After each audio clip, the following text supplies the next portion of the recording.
તો પોલીસમાં જોડાવા માટે યુવાનોમાં ભારે ઉત્સાહ જોવા મળી રહ્યો છે। નવી પોલીસની ભરતીમાં 14 લાખથી વધુ ફોર્મ ભરાયા।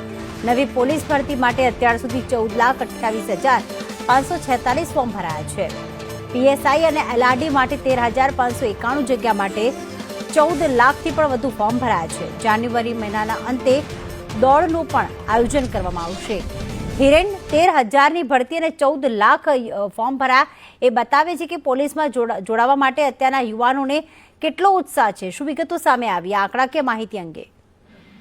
ગયા મહિને ગૃહ વિભાગ દ્વારા પીએસઆઈ અને એલઆરડીની કુલ 13,591 જગ્યાઓ પરની ભરતી જાહેર કરવામાં આવી હતી।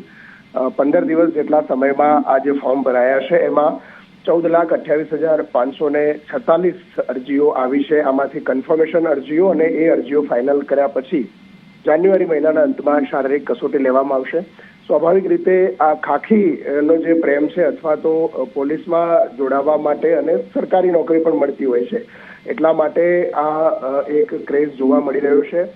ગઈકાલે જે નિમણૂક પત્રો આપ્યા એમાં પણ 10,000 કરતા વધુ 11,000 જેટલી જગ્યાઓ માટે 10 લાખથી વધુ ફોર્મ ભરાયા હતા અને એમાંથી ગઈકાલે 11,889 એલઆરડીને નિમણૂક પત્રો આપવામાં આવ્યું છે। એટલે સ્વાભાવિક રીતે ગૃહ વિભાગમાં એટલે કે પોલીસમાં જે જગ્યાઓ છે ને એમાં જોડાવા માટે યુવાનોમાં ક્રેઝ જોવા મળી રહ્યો છે। ગઈકાલે અપાયેલી નિમણૂકમાં પણ સૌથી વધુ બનાસકાંઠા જિલ્લાના ઉમેદવારો છે એલઆરડીમાં સિલેક્ટ થયા છે। આભાર તમામ વિગતો માટે હિરેન।